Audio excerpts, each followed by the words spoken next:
In a world where even nice things seem rare, one goblin struggles against all to make even the mundane feel special. On today's episode of Goblin Eats Kitchen, we welcome you back to Steak Night! It's gonna be steaks! Yeah! We're eating good tonight! Today's cast is the aforementioned Denver steaks, instant sour cream and chai potatoes, sweet corn. Steaks are being seasoned with salt and pepper and our regular old onion powder and garlic powder. Meet the hardware. Pot for the potatoes. And a newcomer to the field. Instead of our regular pool, we have the cast iron desert. He's going to heat up and make our steaks delicious. Say hello, Mr. Cast Iron. Hello. Y'all may have heard of many other cuts of steak, like New York strip, ribeye, filet mignon, stuff like that. These are unique and different. These are Denver steaks.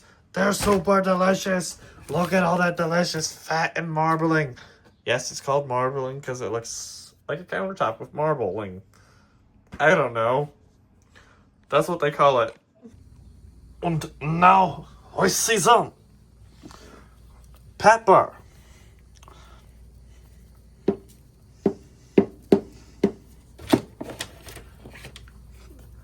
salt. We're assaulting the steaks.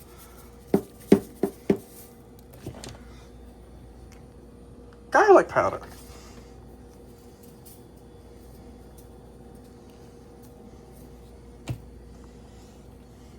Onion powder.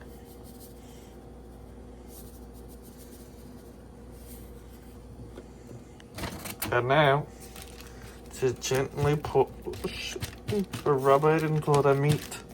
Yes, sometimes playing with your food is intentional. You gotta rub the seasoning into the meat, get it into there, into the fibers, and then you're gonna flip it over like so. Flip one. And flip two. And then we're going to season the other side in a moment. One of the most common mistakes that people can make when it comes to cooking with a cast iron griddle / grill pan like this is not letting it heat up properly. Because think about it. It's just a big chunky boy of metal. It needs time to absorb all the heat you're trying to put into it, or else those delicious steaks, these steaky boys, they're gonna turn gray and sad because they're just gonna get steamed by the heat and the moisture getting cooked out of it instead of searing it and turning into a delicious, bountiful dinner. We're gonna prevent that from happening by heating up our cast iron first. Alright, before we put those delicious steaks down to rest in a cast iron desert, we're going to drizzle a little bit of olive oil on there. Just so that way they don't stick a little bit, you know. It's kind of sad when the meat sticks. Alright, Mr. Steak, it's time for you to go on the heat. Another pro tip, when laying a steak down or any meat like this down on the cast iron grill, you're going to want to lay it away from you. And yes, I set it on a 45-degree angle intentionally. I'll get back to that in a minute. Alright, now back to what I was talking about with the steaks. The reason for the 45-degree angle is for those delicious looking grill marks. Like you see how in the restaurants and the steakhouses. After a little bit, we're going to rotate them 45 degrees the opposite way before we flip them, and then once we flip them, you'll see the grill marks that we've worked so hard to get. Right now we're just building that crust on one side, and then we're going to rotate them in a minute here to work on them grill marks. Steak sizzle reel. Look at those beautiful pieces of steak. Super delicious.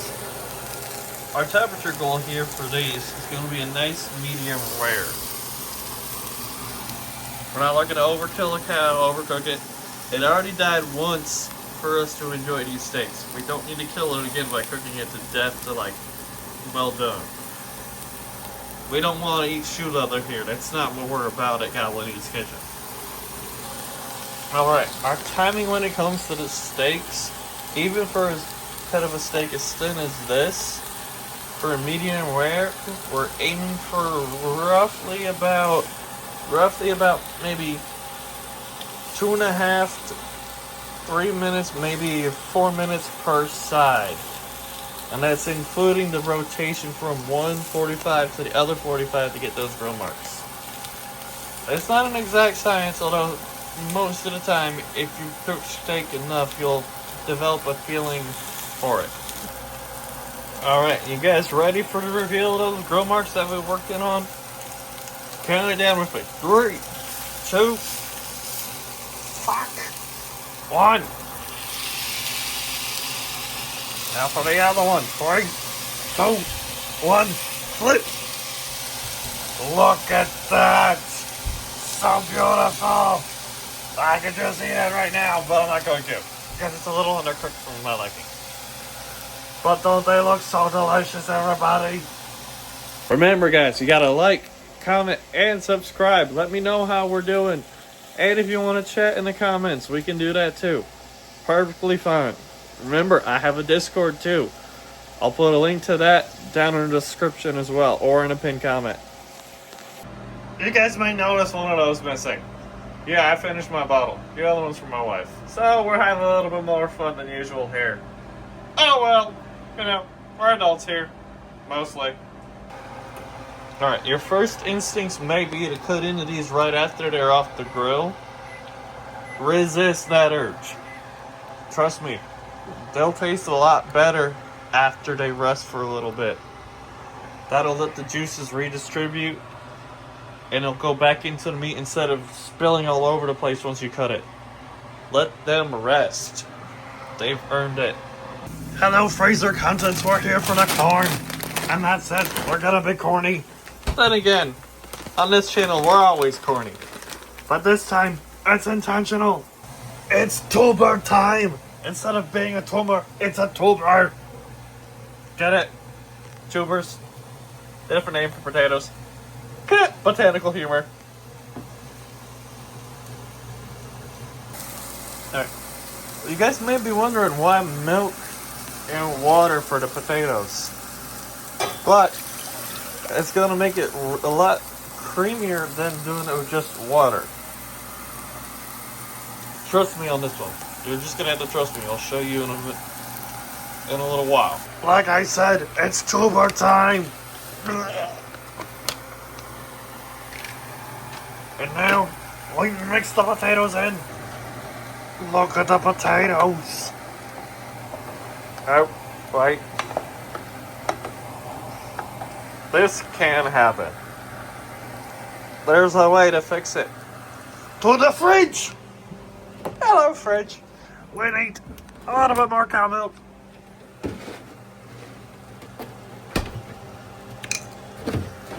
Drink up, potatoes. And now we mix. Maybe like, why is he adding more milk? Isn't that going to make it a little bit worse? Nope. It's going to make it a little bit more creamier because the potatoes are going to absorb that liquid and it's going to become creamier instead of like concrete. It's going to be delicious. Hooray for potatoes and steak. You guys may be wondering, why do I consistently choose black plates for my plating? It's because it makes the dishes and the food that you put on there pop. A black canvas or a white canvas lets your food really shine. You don't want to have a busy looking plate design on the plate before plating your food, because it's going to distract from what you've actually cooked and what you've created in the kitchen with the food. You want a plate on a clean, well, obviously clean plate. You're not getting enough of a dirty plate, duh. But a clean space, a blank canvas, as it were. Alright, now that we got our potatoes on there, it's time to decide where we're going to put the steak. Most of the time, I like to lay the steak across the top of the potatoes, like that. So that way it gives the steak a little bit of elevation. It presents the grill marks all nice and pretty. But then again, you do you, boo-boo. It's up to you. This is my plate. I'm going to plate it how I want it. You can do y'all's how you want it. Alright, here's the finished plate. But we don't stop there. We're going to our live taste tester in the field. Alright, here's the first cut of the steak. Ladies and gentlemen, she's going in. Let's look at that steak. Look at it. Here's the bite, ladies and gentlemen. We got the head nod and the thumbs up.